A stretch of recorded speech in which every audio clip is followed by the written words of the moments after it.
శ్రీ గురుబ్రహ్మ సహాయ అమ్మవారికి సంబంధించినటువంటి సర్వచైతన్య స్వరూప దర్శనాన్ని ఇక్కడ ఈ ప్రాంగణంలో ఈనాటి ఈ సంధ్యా సమయంలో చేయడం అనేటువంటిది నా అదృష్టంగా, పూర్వజన్మ సుకృతంగా, నా తల్లిదండ్రులు నాకు అనుగ్రహించినటువంటి ఈ జన్మకి సార్థకతగా భావిస్తున్నాను. పెద్దలు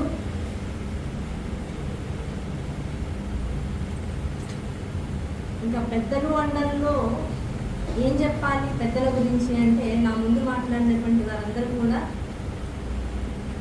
నేను మాట్లాడలేనటువంటివి, నేను చెప్పలేనటువంటివి ఎన్నో భావాలని వారి ముఖతః బహిర్గతం చేసి రేపటి నుంచి నాకున్నటువంటి బాధ్యత ఏదైతే ఉందో దాన్ని కాస్త సక్రమంగా నిర్వహించడానికి కావాల్సినటువంటి ఒక చైతన్యాన్ని నాలోకి ఇంజెక్ట్ చేసేసారు, ప్రసరింపజేశారు. ఆ మాటలు వింటున్నంతసేపు నాకు అనిపించింది ఒకటే, ఇంకా ఇవాళ సాయంకాలం తర్వాత ఇంకా ఇక్కడ ఉండకూడనటువంటిది నిపుల కిరణమే, ఉండవలసింది అమ్మ యొక్క సర్వచైతన్య స్వరూపం. ఆ సర్వచైతన్య స్వరూపమే వైఖరి స్వరూపంగా బయటికి వచ్చి అమ్మ తన గురించి తాను చెప్పుకునేటువంటి ఆ అద్భుతమైనటువంటి స్థితిని ప్రతి ఒక్కరూ అనుభవించేటువంటి దిశగా, అటువంటి దశని నేను అనుభవిస్తూ, నేను అనేటువంటి ఇక్కడ నేనని ముందే చెప్పాను కదా, ఉన్నది ఎవరయ్యా అంటే ఈ శరీరభూతం సాక్షిభూతమైనటువంటి ఈ దేహం. అది కూడా తనలోంచి వస్తున్నటువంటి ఆ వైఖరి స్వరూపాన్ని, వైభవాన్ని వింటూ ఆనందించాలని మనస్ఫూర్తిగా ఇంకొకసారి అమ్మవారి పాదాలని మనసులో తలుచుకుంటూ నమస్కరించుకున్నాను ఎన్నోసార్లు. ఎందుకంటే ఈ వేదిక అటువంటి పవిత్రమైనటువంటి వేదిక, ఇక్కడ కూర్చోగలగడం అందులో నా అదృష్టం. ఇంత ముందే చెప్పారు, పోయినసారి ఎప్పుడైతే దత్తప్రసాద్ పరమాత్మ గురువు గారు మొదలెట్టినటువంటి సప్తాహ ప్రతి సంవత్సరం చేయాలి అనుకుని సంకల్ప దీక్షగా స్వీకరించినటువంటి ఈ భాగవత సప్తాహ దీక్షలో మొట్టమొదటి ప్రసంగం ఇక్కడ ప్రవచనం ముదిగొండ శంకర శర్మ గారి జరిగింది అని చెప్పడం నిజంగా అది విన్నప్పటి నుంచి నాకు ఆనందం కలుగుతుంది. మా గురువు గారు కూర్చున్నటువంటి ఈ స్థానంలో నాకు కూడా తర్వాత కూర్చోగలిగి అమ్మవారి గురించి చెప్పాలి అని ఒక శాసనం మళ్ళీ నా గురువుల నుంచే లభించడం అనేటువంటిది నిజంగా నా ప్రాకృత కర్మ విశేషత. ఇంకా వారిని స్మరించుకోగలగడం నా అదృష్టం. వారు ఇక్కడ కూర్చున్నారని భావిస్తూ వారి స్థానంలో ఎలా అమ్మ లలితా త్రిపుర సుందరి తన ఒళ్ళో బాలా త్రిపుర సుందరిని కూర్చోబెట్టుకుని ఎప్పుడు కూడా ఆనందాన్ని అనుభవిస్తూ ఉంటుంది. అటువంటి ఆనంద స్థితిని అనుభవిస్తున్నటువంటిది తల్ల, ఆవిడ ఒళ్ళో ఉన్నటువంటి బిడ్డ అంటే అది చెప్పడానికి ఎవరికి కూడా సాధ్యం కానటువంటి విషయం. తల్లి బిడ్డను చూసి మురిసిపోతూ ఉంటుంది, బిడ్డ తల్లిని చూసి మురిసిపోతూ ఉంటుంది, వీరిద్దరిని చూసి ప్రపంచం మురిసిపోతుంది. ఆ మురుపుల యందు ఉన్నటువంటి ఆనందాన్ని అనుభవిస్తూ ఆనంద వైభవ తాండవాన్ని సర్వచైతన్య స్వరూపంగా, ప్రపంచంగా, ప్రకృతిగా అనుభవించేటువంటి స్థితి జ్ఞాని.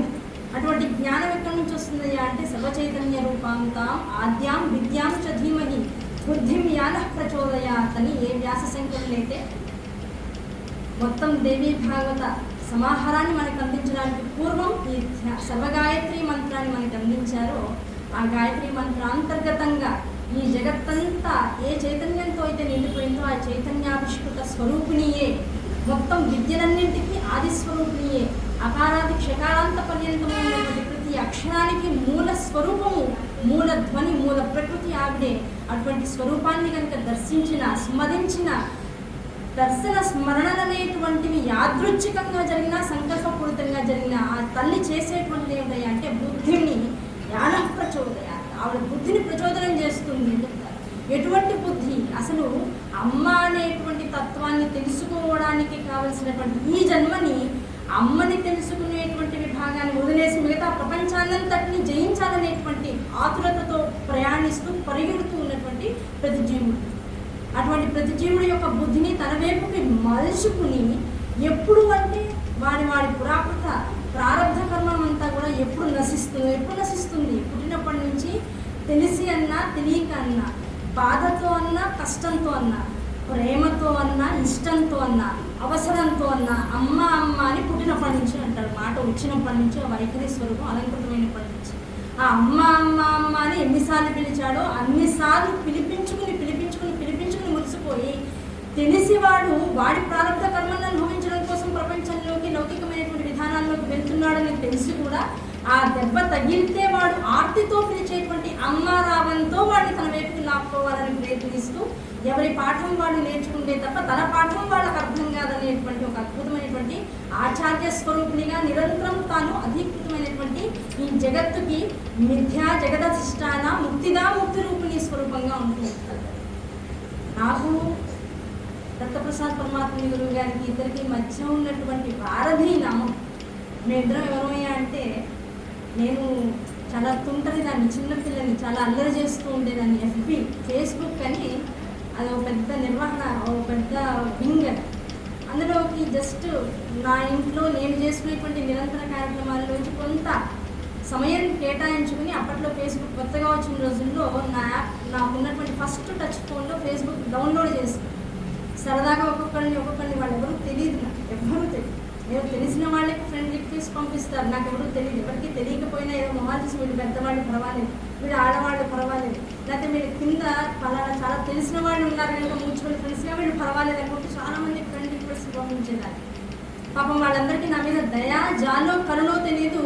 ప్రారంభ కర్మను అనుభవిస్తున్నటువంటి ప్రపంచ లౌకికమైనటువంటి వ్యవహారాల్లో తిరుగుతున్నటువంటి నన్ను నా తల్లిదండ్రులు చేసినటువంటి పుణ్యవశాత్తు కావచ్చు, నా భర్త యొక్క సత్సాంగత్యం వల్ల కావచ్చు, తల్లి యొక్క అపార కరుణ ఎన్నో జన్మల నుంచి అలా ఉండి ఉండి ఉండి ఆ సమయానికి అది నన్ను వదిలి మాయ నుంచి జ్ఞానం వైపు తీసుకువెళ్ళేటువంటి తరుణం కావచ్చు. నేను ఎవరినైతే ఫ్రెండ్ రిక్వెస్ట్ పంపించారో వారందరూ కూడా శ్రీ విద్య ఉపాసకులు. వాళ్ళందరూ నన్ను యాక్సెప్ట్ చేశారు. నాలో ఏం కనబడిందో నాకు తెలియదు. నేను ఎవరికీ తెలియదు, నాకు జీరో మ్యూచువల్ ఫ్రెండ్స్, నాకు ఎవరు కూడా ఒకరితో ఒకరికి పరిచయం లేనటువంటి దాన్ని, అందరికీ నేను అజ్ఞాతురాలి. అటువంటి నన్ను ప్రతి వాళ్ళు యాక్సెప్ట్ చేశారు. యాక్సెప్ట్ చేసి మెసెంజర్లో కానీ, మామూలు ఫేస్బుక్ మెయిన్ దీనిలో కానీ అందరూ నన్ను ప్రశ్నలు అడుగుతూ ఉండేవారు. అమ్మాయి కిరణ్మయి, నువ్వు నా కూతురులా ఉన్నావు, నేను అడిగేటువంటి కొన్ని నామాలకు నువ్వు అర్థం చెప్తూ ఉండు అని వాళ్ళు రకరకాల మెసేజ్ పెట్టారు. ఆలోచించి వాళ్ళు అడిగిన ప్రతి ప్రశ్నకి ఓపికగా చాలా సమాధానాలు ఇస్తూ ఉండేదాన్ని. అది ఓపిక అని ఎందుకన్నా అంటే అప్పట్లో అంత శ్రద్ధ లేదు కనుక. శ్రద్ధ ఉన్న చోట ఓపిక అనే పదం రాదు. శ్రద్ధ ఉంటే అదొక సాధన అవుతుంది. సాధనా తత్వంలో, సాధనామయమైనటువంటి స్థితిలోకి నేను వచ్చే పూర్వం ఇదంతా కూడా జరిగింది. ఆ సందర్భంలోనే దత్తప్రసాద్ పరమాత్మ గారు ఒక రోజు అడిగారు, అమ్మాయి నీ నోట్లోంచి మిథ్యా జగదధిష్టాన ముక్తిదా ముక్తి రూపిణి అనేటువంటి నామానికి అర్థం వినాలని నాకు కోరికగా ఉంది. ఇప్పటికి 2 సార్లు లలితార్థ భాష్యం చెప్పావని నీ వాల్పేపర్స్లో చూస్తున్నాను. నేను 2 సార్లు వచ్చి నీ కార్యక్రమం కూడా అటెండ్ అయ్యాను. నా పేరు దత్తప్రసాద్ పరమాత్మని, కనుక నువ్వు చెప్పేటువంటి విధానం నాకు ఒకసారి తెలుసుకోవాలని ఉంది అని చెప్పాను. దానికి నేను చాలా పెద్ద ఒక నెల రోజులు పట్టిందా. ఎందుకంటే అడిగిన వారు మామూలు వారు కాదు.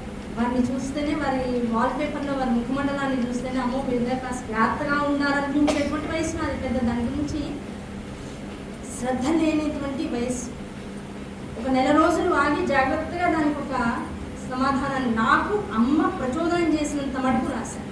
రాస్తే దానికి ఎంతోమంది దానికి మళ్ళీ తిరిగి కామెంట్స్ పెట్టడం మొదలెట్టారు. ఆ కామెంట్స్ పెట్టిన వాళ్ళల్లో గురువుగారు ఎంతో ఆనందించారు. దత్తప్రసాద్ గారు, అమ్మ చాలా చక్కగా రాసావు, కానీ ఈజీగా 10 మందికి అసలు ఈ లలిత స్వరూపము కానీ, లలిత సహస్రనామము కానీ, లేదు అమ్మతత్వం కానీ, ఒక ఆధ్యాత్మిక చింతన కానీ లేనటువంటి వారికి కూడా చదువుతున్న కొద్దీ దాని పట్ల ఆసక్తి కలిగేటువంటి రీతిలో, ఆ ఆసక్తి ద్వారా మనందరం కూడా ఈ నామం ఉన్నటువంటి సహస్రనామాన్ని తెలుసుకోవాలనేటువంటి దిశగా ప్రయాణం చేసేటువంటిదిగా ఉంది నీ సమాధానం. నాకు చాలా ఆనందాన్ని ఇచ్చిందన్నారు. వారి తర్వాత వచ్చినటువంటి వాళ్ళల్లో ఎంతమంది గురువులు ఉన్నారంటే నన్ను నిజంగా శ్రీ విద్య ఉపాసకురాలిగా మార్చిన వాళ్ళందరూ కింద కామెంట్స్ పెట్టిన వాళ్ళు.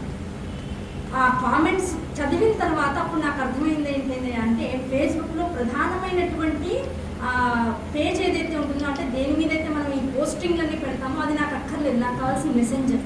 ఆ మెసెంజర్ వైపు నన్ను నడిపించడానికి అమ్మవారు ఫేస్బుక్లో తీసుకెళ్ళి, ఆ మెసెంజర్లోకి ఎప్పుడైతే వెళ్ళిపోయానో వీళ్ళందరూ ఇచ్చినటువంటి సాధనా రహస్యాలన్నీ కూడా స్వీకరిస్తూ ఒక 11 ఏళ్ల బట్టి చేసినటువంటి సాధన ఇవాళ ఎంత దాకా తీసుకొచ్చిందంటే, మధురపల్లి వారు మా మోతినగర్ శంకర మఠంలో భాగవత సప్తాహం చేస్తున్నారు ఒక 4 నెలల క్రితం. ఆ చేసినటువంటి సందర్భంలో వారిని ఈ భాగవత సప్తాహం, వారు నిర్వహిస్తున్నటువంటి సంవత్సరానికి ఒకసారి చేసినటువంటి ఈ భాగవత సప్తాహంలో 2వ భాగవత సప్తాహానికి వారిని స్వయంగా ఆహ్వానించాలని గురువు గారు వచ్చారు, దత్తప్రసాద్ పరమాత్మ గారు. వస్తే పాపం యాక్చువల్గా చెప్పాలంటే మధురపల్లి వారు చాలా అప్పటికే వారికి ఏంటంటే ఆ భాగవతం శ్రీకృష్ణుడు అనగానే లోపల నుంచి ఇలా అమ్మవారు ఆవహించేస్తుంది. ఆవహించేసి వయస్సుని తట్టుకోలేక పాపం ఆయనకి ఏమవుతుందంటే అది చెప్పడంలో ప్రవచనం మధ్యలో విపరీతంగా దగ్గు వస్తుంది. ఆయన అదే చెప్పారు పాపం దత్తప్రసాద్ గారు, అయ్యా మీరు పిలవడమే నాకు చాలా ఆనందం, అసలు మీ వంటి వారు వచ్చి నా ఎదురుకుండా కూర్చొని మీరు రండి నా గుడికి వచ్చి మీరు భాగవత సప్తాహం చెప్పండి అంటే నాకు చాలా ఆనందకరం. కాకపోతే చూస్తున్నారు కదా, ఆ రోజు కూడా దత్తప్రసాద్ పరమాత్మ గారు ఉన్నంతసేపు కూడా పాపం వారు చెబుతూ చాలా ఇబ్బందికి గురయ్యారు. ఇంతకు మించి చెప్పేటువంటి స్థాయి నా శరీరానికి తగ్గిపోతుందండి. మనసు మాత్రం బాగుంది కానీ శరీరానికి శక్తి తగ్గిపోతుంది, ఏమనుకోకండి. ఏమాత్రం ఆరోగ్యం సహకరించినా ఇప్పుడు కాకపోతే ఇంకోసారి కాకపోతే ఇంకోసారి మీరు అనుకున్నటువంటి ఏదో ఒక సందర్భంలో నేను వచ్చి మీకు భాగవత సప్తాహం చేస్తానని వాగ్దానం ఇచ్చారు. ఇంకా వారి తర్వాత మిగిలినటువంటిది ఎలాగో మోతిరాజు సంక్రమణం దాకా వచ్చారు. వచ్చిన వారు ఏం చేశారు, వెంటనే నాకు ఫోన్ చేశారు, అమ్మాయి ఇంట్లో ఉన్నావా అన్నారు. నేను పిల్లలు ఏదో ప్రవచనాల్లో టూర్లో ఉన్నా. అయ్యా ప్రస్తుతం గురువుగారు ఊళ్ళో లేని, ఏమిటి ఎక్కడున్నారు అంటే మోతిరాజు సంక్రమణానికి వచ్చానమ్మా అన్నారు. విషయం చెప్పారు, ఇలా నేను మా శ్రీమతి గారి స్మృత్యర్థం ఇలా మన ఊళ్ళో గుంటూరులో సప్తాహాలు భాగవత సప్తాహాలు ఏర్పాటు చేస్తున్నా, మరి నువ్వేం చెప్తావు, భాగవత సప్తాహం చెప్తావా లేకపోతే ఇంకేమైనా సబ్జెక్ట్ ఎంచుకుందామా అని అడిగారు. ఆ క్షణానికి గురువు గారు అడుగుతుంటే భాగవత సప్తాహం చెప్తానని తలకాయ ఊపబోయాను. ఇంకేమన్నా చెప్తావా అనగానే నిమిషం ఆగారు. ఎందుకు ఆగానో నాకు తెలియదు. మళ్ళీ వారంతటా వారే అన్నారు, ఓ పని చేద్దాం, ఇప్పటిదాకా నువ్వు ఏమేమి ప్రసంగాలు ఈ మధ్యకాలంలో చేసావు, నాకు కాస్త మనసు బాగాలేక ఏది కూడా చూడట్లేదు, నువ్వు ఫేస్బుక్లో ఏమీ పెట్టట్లేదు, ఇదివరకు బాగా యాక్టివ్గా పెట్టేదాన్ని ఇప్పుడు ఏం పెట్టట్లేదు కనుక నువ్వు ఈ మధ్యకాలంలో ఏమేం చెప్పావని అడిగారు. అయ్యా విష్ణుపురాణం చెప్పాను, శివపురాణం చెప్పాను, మార్కండేయ పురాణం చెప్పాను. దాంతో జరుగుతుంది మార్కండేయ పురాణం వారు వచ్చిన తర్వాత ఇంకో వారంలో మొదలవుతూ ఉంటుంది. మార్కండేయ పురాణం చెప్పబోతూ ఉన్నాను. దాంతోపాటుగా దేవీ భాగవతం మొన్న మధ్యనే ఆషాఢ మాసంలో చెప్పానండి, కనుక మీరు ఏది సెలవిస్తే అది మీ నోట్ నుంచి ఏదొస్తే అది నేను చెప్తాను అంటే, అయితే దేవీ భాగవతం చెప్తాను. మరి నేను భాగవతం అనుకున్నానే, నువ్వు మరి దేవీ భాగవతం అనుకుంటుంటే మరి రెండింటికి సామీప్యత ఎలా చెప్పాలి ఇప్పుడు అంటే, నేను ఒక సంకల్పం చేసేసాను కదా.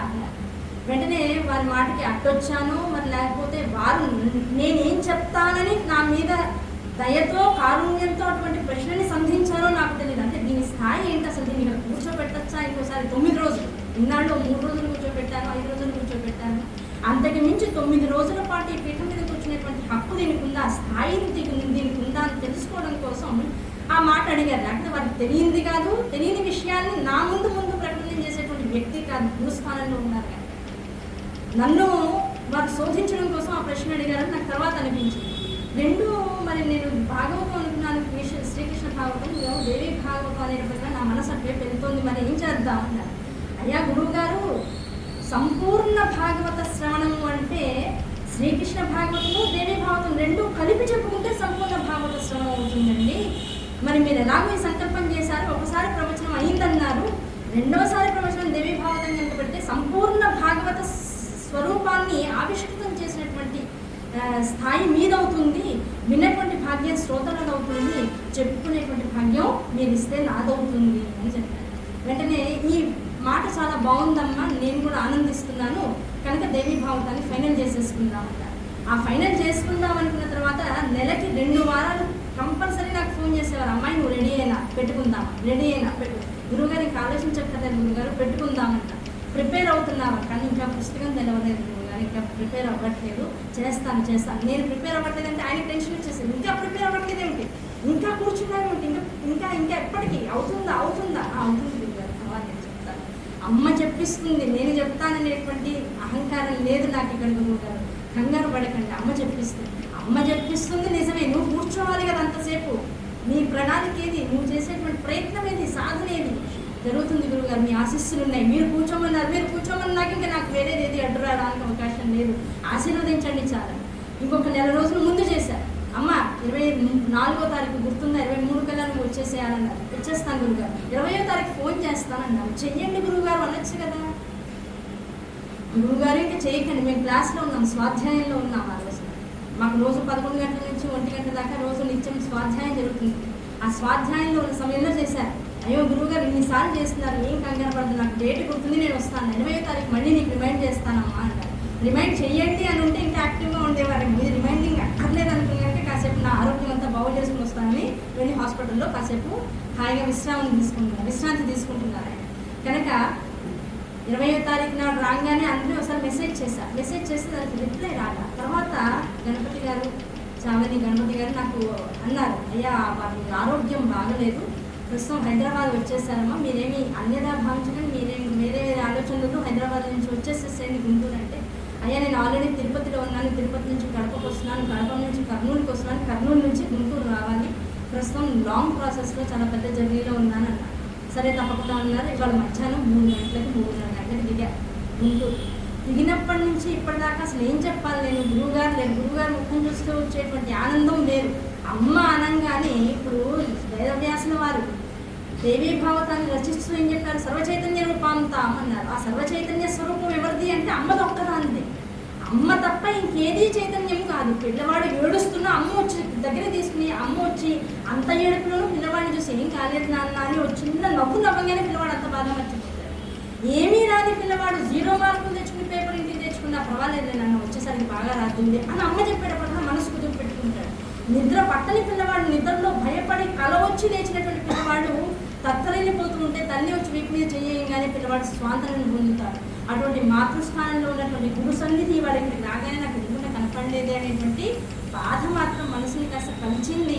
ఎన్ని కలిసినా చెప్పబోయేది గురువు గురించే, చెప్పబోయేది గురురూపిణి అనేటువంటి తల్లి గురించే. కనుక వీరిద్దరి స్మరణ చేసినంతసేపు భావన మాత్ర సంతుష్ట తల్లి ఎప్పుడు కూడా ఆ భావన మాత్రగా ఉన్నటువంటి ఆ తల్లి యొక్క అనుభవాన్ని అనుభవిస్తూ ఉండాలే తప్ప సర్వచైతన్య స్వరూపుని తల్లిని ఒక రూపంగా మాత్రమే దర్శిస్తూ ఆ రూపంగా దర్శనం ఇవ్వలేదని బాధపడడం కూడా ఒక అజ్ఞానమే కదా.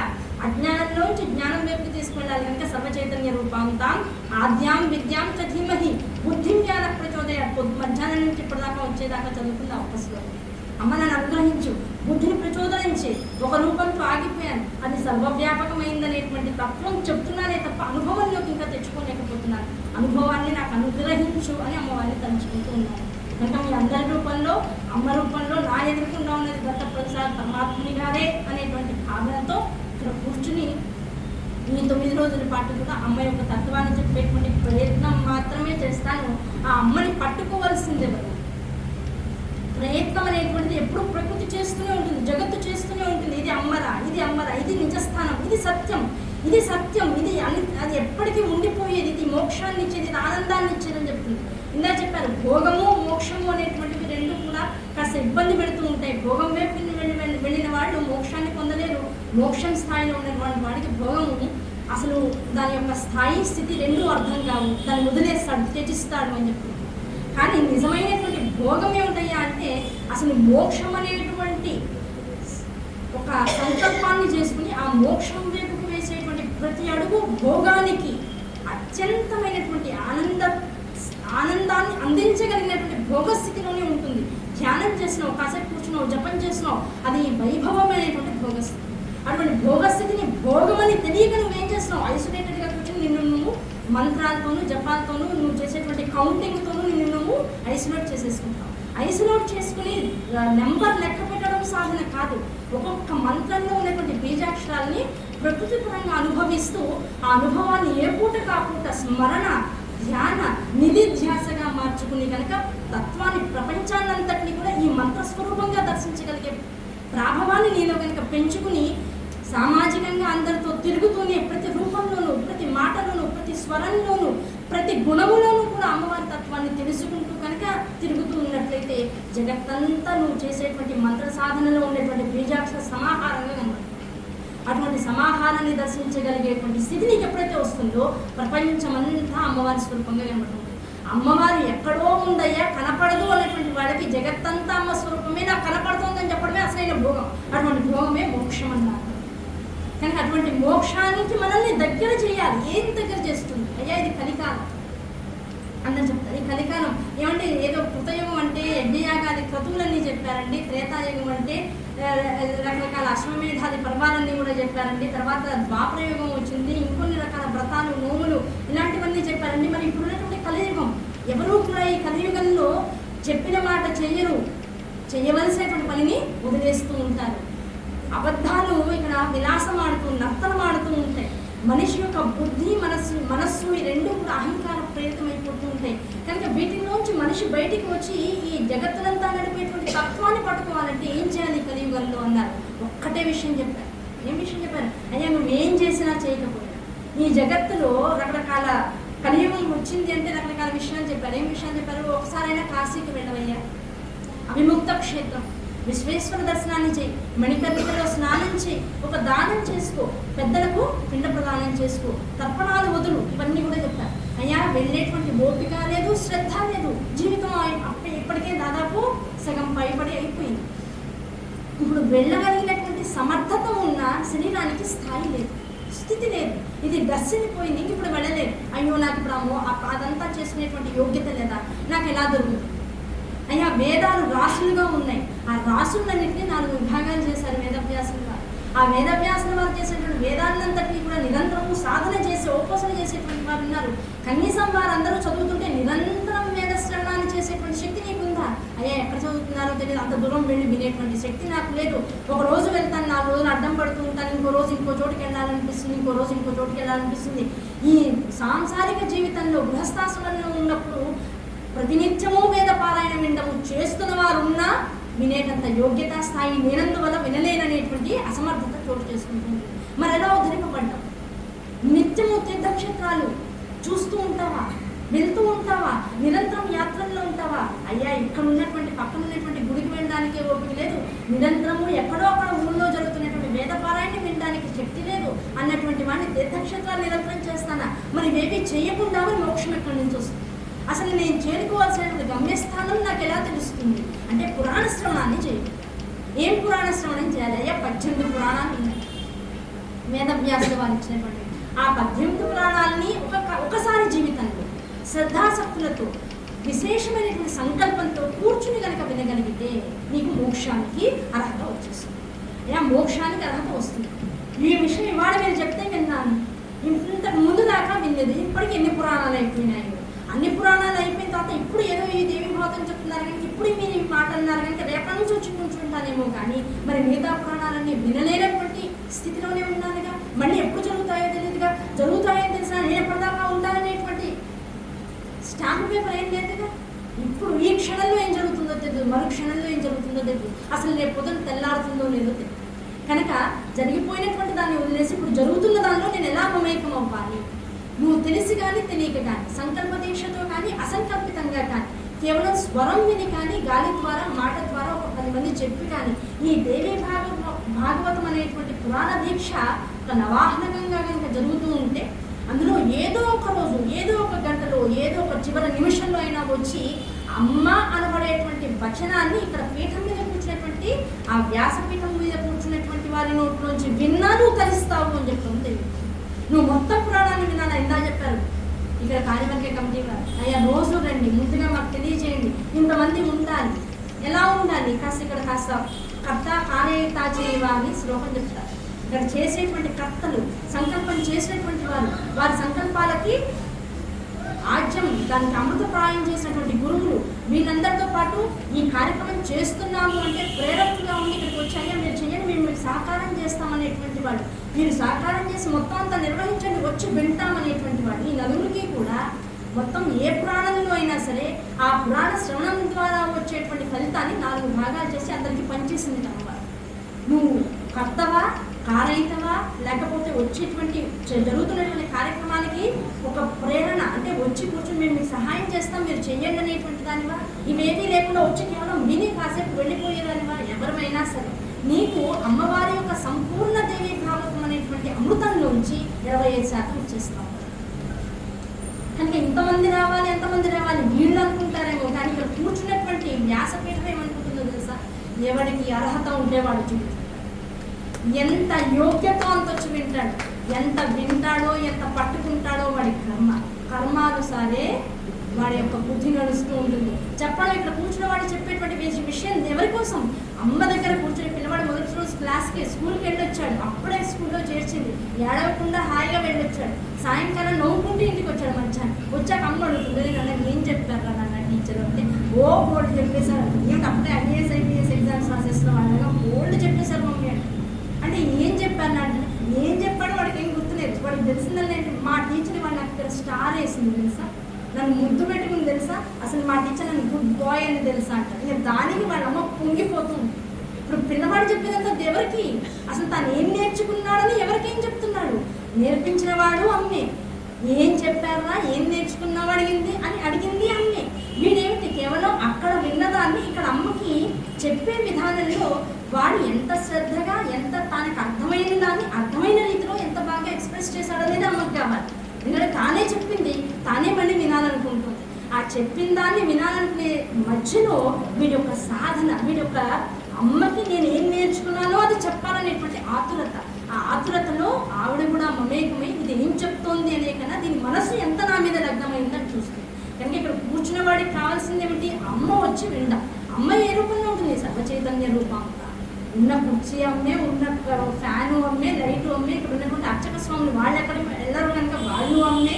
కనీసం ఇక్కడ కార్యవర్గ శ్రమం ఉంటే కనుక వచ్చిన వాళ్ళు, ఉన్నవాళ్ళు, ఉండాల్సి వచ్చిన వాళ్ళు కూడా అమ్మే. కనుక ఈ అమ్మ వింటే చాలనేటువంటి భావన తప్ప ఎంతమంది వచ్చారనే లెక్క మాత్రం కూర్చున్న వాళ్ళకి అక్కర్లా.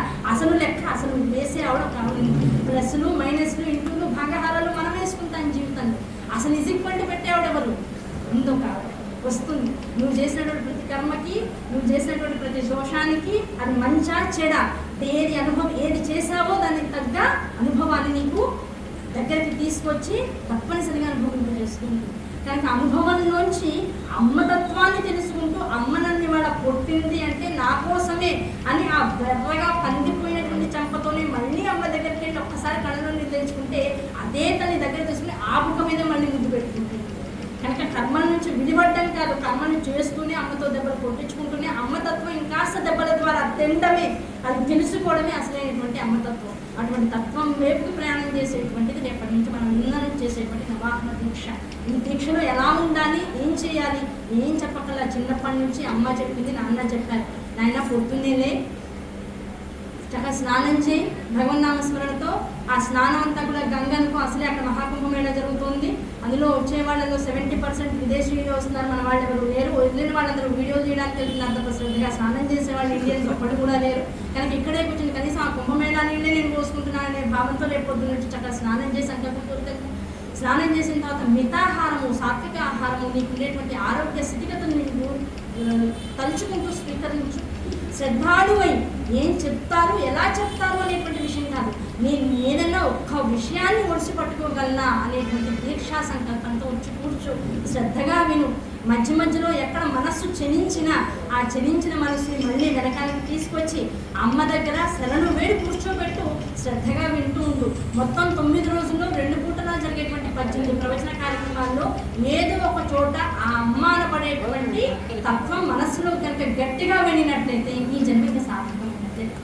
కనుక ఎప్పుడు వస్తారో, ఏం చేస్తారో, ఎలా వస్తారో, దీక్షగా వస్తారా, ఊరికే వస్తారా, 10 నిమిషాలు వస్తారా, గంట సేపు వస్తారా, 3 గంటలు వస్తారా, భోజనం చేస్తారా, చేయరా, పడుకుంటారా, పడుకోరా, ఎవరి ఇష్టం వాళ్ళది, ఎవరి తత్వం వాళ్ళది. కనుక ఇక్కడ జరిగేటువంటి కార్యక్రమం మాత్రం జరిగేది అమ్మ కోసమే జరుగుతుంది. అమ్మ పాదాలని శరణి జొచ్చి జరుగుతుంది. ఆ శరణి జొచ్చడం అనేటువంటి దానిలో సామూహికంగా వచ్చి అహం విభావయే భవాని అనేటువంటి స్థాయిని చేరుకునేటువంటి విభాగంలో అందరం కలిసి చేయవేద్దామా? ఎవరికి వాళ్ళం ఇంకా ప్రారంభకరమని అనుభవించాలనేటువంటి సంకల్పంతో రాకుండా మానేద్దామా? ఇష్టం వాళ్ళు. కనుక రేపటి నుంచి జరిగేటువంటి నవాహన దీక్షలో అందరం కంకణబద్ధులమై చక్కటి ప్రవచనాన్ని అమ్మ చెప్తుంటే విని ఆనందిద్దాం కలిసి. అటువంటి ఆనంద ప్రవాహ చరిలో అందరం కూడా ఓలలాడుదాం. అమృతాన్ని చాలా యోగాభ్యాసాలు ఉన్నాయి, పతంజలి యోగ సూత్రాలు ఉన్నాయి. లేదు నిరంతరము కూడా చేసేటువంటి ఉచ్ఛ్వాస నిశ్వాస క్రమంలో చేసేటువంటి యమనియమాసనాలతో కూడినటువంటి ధ్యానాలు ఉన్నాయి, మంత్ర జప అనుష్ఠానాలు ఉన్నాయి. ఇవన్నీ చేసినా కూడా సాధకుడు అనేటువంటి వాడు ఒక్కడే అమృతాన్ని స్వీకరిస్తాడు. సాధకుడు అనేటువంటి వాడు ఒక్కడే, అంటే ఎవరైతే కూర్చుని అమ్మ గురించినటువంటి ఇంత సాధన చేస్తాడో వాడు ఒక్కడే అనుభవిస్తాడు. కానీ ఈ ఒక్కడు అనుభవించేటువంటిది ఎంతసేపు ఉంటుంది? ఆ అమృతం అనేటువంటిది ఈ జన్మకి, ఈ యుగం, ఏ యుగంలో అయితే వాడు ఆ అనుభవాన్ని పొందాడో ఆ యుగాంతం దాకా మాత్రమే వాడికి సహాయకారిగా ఉంటుంది. ఆ యుగం మారిపోగానే మళ్ళీ వాడి సాధన వాడు మొదలెట్టాల్సింది. అదే దేవీ భాగవత నవాహన యజ్ఞం అనేటువంటి దీక్షలో కనుక ఉండి అమ్మ యొక్క సంపూర్ణ దేవీ భాగవతాన్ని శ్రద్ధాళువై విన్నటువంటి వాడు ఎవరైతే ఉంటాడో, దేవీ భాగవతం చెప్తుంది, ఒకే విషయం చెప్తుంది, అయ్యా ఇందులో నువ్వు ఒక్కడి వచ్చి కూర్చుని విను, నువ్వు ఒక్కదాని వచ్చి కూర్చుని విను. ఆ ఒక్కదాని వచ్చినా ఒక్కడిగా వచ్చినా ఇక్కడ కూర్చుని విన్నట్లయితే ఏ వంశానికి చెందిన వాడో ఆ వంశంలో ఉన్నటువంటి పూర్వులు, ముందుగా ఉన్నటువంటి వాళ్ళు 7 తరాలు, తర్వాత భవిష్యత్ తరాలు 7 తరాలు. మోక్షానికి అర్హులైపోతారయ్యా. అదే దేవీ భావతం అంటే. కానీ ఇప్పుడు వస్తావా రావా నీ ఇష్టం. కనుక రమ్మని బతిమిలాడక్కర్లా. నువ్వు బాగుపడాలనుకుంటే రావచ్చు. బాగుపడతావా నీకెవరు చెప్పక్కర్లా. ఇలా రోడ్డు మీద వెళ్తూ అయ్యో ఏదో వినపడుతుంది పెద్దగానే వచ్చి కూర్చున్నా నీకు మోక్షం వచ్చేస్తుందని చెప్తుంది దేవీ భావతం. కనుక అమృతం తాగిన వాడికన్నా దేవీ భావత శ్రవణామృతాన్ని స్వీకరించినటువంటి వాడు ఎవడైతే ఉంటాడో వాడిని ఒక్కడే ఉద్ధరించుకోడు, మొత్తం వంశాన్ని అంతటినీ ఉద్ధరించుకున్నటువంటి వాడు అవుతాడు. అన్ని తీర్థ స్నానాలు చేసినటువంటి వాడు అవుతాడు. అన్ని తీర్థక్షేత్ర దర్శనాలు చేసినటువంటి వాడు అవుతాడు. వాడు చేసేటువంటి అనేక దోషాలు, పితృదోషాలు కావచ్చు, గురుదోషాలు కావచ్చు, ఇటువంటి దోషాలన్నిటి నుంచి కూడా తనంతట తానుగా బయటపడేటువంటి మార్గాన్ని కనీసం ఈ దేవీ భావతం అనేటువంటి మహాపురాణం ద్వారా తెలుసుకోగలిగి దాని ప్రాయశ్చిత్తాన్ని చేసుకునేటువంటి దిశగా ప్రయాణించేటువంటి స్థితిలోకి వస్తాడు. కనుక దేవీ భావతం అనేటువంటిది కేవలం ఒక టైం పాస్ ప్రక్రియ. ఒక పొద్దున 3 గంటలు, సాయంకాలం 3 గంటలు వెళ్తే గుళ్ళో ప్రసాదం పెడతారు, కాసేపు హాయిగా ఫ్యామిలీ కూర్చోవచ్చు, ఇంట్లో కరెంటు సేవ్ అవుతుందని రాకండి. ఇంకా మళ్ళీ ఇందులో కరెంటు పుట్టకుండా వీడు శాశ్వత శివ సాయుధ్యాన్ని పొందాలి అనేటువంటి తపన కనుక లోపల ఉంటే రండి. అంతకుమించి ఇంకా చెప్పడానికి ఇక్కడ ఏమీ లేదు. కనుక దేవీ భాగం అనేటువంటిది కేవలం ఒకటే విషయం చెప్తారు. శివశక్త్యాయుక్తో యది భవతి శక్త ప్రభవితుం నచే దేవం దేవో నఖలు కుశల స్పందితుం అతస్త్వామారాధ్యాం హరిహర విరించాదిరపి ప్రణంతుం స్తోతుం వా కథమకృత పుణ్యప్రదం. మనకి నమస్కరించాలన్నా, నీ నామాన్ని నోటితో అనాలన్నా, అసలు అది శ్రవణం చేయాలన్నా, ఇది ఈ జన్మ పుణ్యం కాదు తల్లి, చేస్తున్నాను అంటే నా గొప్పతనం కాదు. ఎన్ని జన్మల పురాకృత విశేషము, కర్మ విశేషము. అన్ని జన్మలు కూడగట్టుకుని వెన్నంతా ఓ డబ్బాలో వేసి చివరికి ఓ రోజు దాన్ని నెయ్యి చేసుకుంటే ఏనాటికి పాడవనేదిగా శాశ్వతంగా ఉండిపోయేది కాదు. ఎలా ఉంటుందో ఎన్ని జన్మల నుంచి అమ్మ నెయ్యి బెండ పేర్చుకున్నాను. ఈ జన్మ వచ్చేటప్పటికల్లా నా తల్లి అనుగ్రహం ద్వారా నేను నెయ్యినైనాను. ఈ నెయ్యి అయినాను కనుకనే ఎన్ని జన్మలు వచ్చినా ఈ జన్మతో మొదలెట్టుకుని నీ నామాన్ని మొదలకుండా పట్టుకునేటువంటి అనుగ్రహాన్ని పొందుతున్నాను. ఈ నామం పట్టుకున్నాను మరి జన్మ లేదనేటువంటి విషయం తెలుసు. కనుక ఇంత ముందు నేను నామం పట్టుకుని ఉంటే ఈ జన్మ వచ్చేదిగా. ఈ జన్మ వచ్చింది అంటే నీ నామం పట్టుకున్నాను అంటే మరి జన్మ లేదనేటువంటిది సిద్ధాంతం. కనుక ఈ సిద్ధాంతం ప్రకారంగా మరి జన్మ లేనటువంటి స్థితికి నన్ను తీసుకెళ్ళి తల్లి అని ఆ తల్లి పరమేశ్వరికి నమస్కరించుకుంటూ రేపటి నుంచి అందరం పొద్దున సాయంకాలం చక్కగా ఇక్కడ సత్సంగం చేసుకునేటువంటి ప్రయత్నం చేస్తాము. అమ్మ తత్వాన్ని తెలుసుకునేటువంటి ప్రయత్నం చేస్తాం. అమ్మ అని పిలవడమే ఆలస్యం వచ్చేస్తుంది. తదన్యపాణిభ్యామ భయవరదో త్వమేకానైవాసి ప్రకటిత వరాభీత్య వినయ భయాత్రాతుం దాతుం ఫలమపి చ వాంఛాసమధికం శరణ్యే లోకానాం తవ హి చరణావేవ నిపుణవు అన్నాడు శంకరాచార్య. నువ్వు అమ్మాని పిలువు. ఆ గుండెల్లోంచి వచ్చేటువంటి ఆర్తి ప్రకటన అయితే చాలు. ఇంకా చేతిలో ఉండేటువంటి పంచాయుధాలు వాళ్ళకి అవసరం లేక తనంతట తాను బిడ్డ వైపుకు పరిగెత్తుకుంటూ వస్తుంటారు. కనుక ఆ వచ్చేటువంటి తల్లిని చూడగలిగేటువంటి యోగ్యతను పెంచుకునే దిశగా అడుగు వేద్దాం. స్వస్తి శ్రీమాత.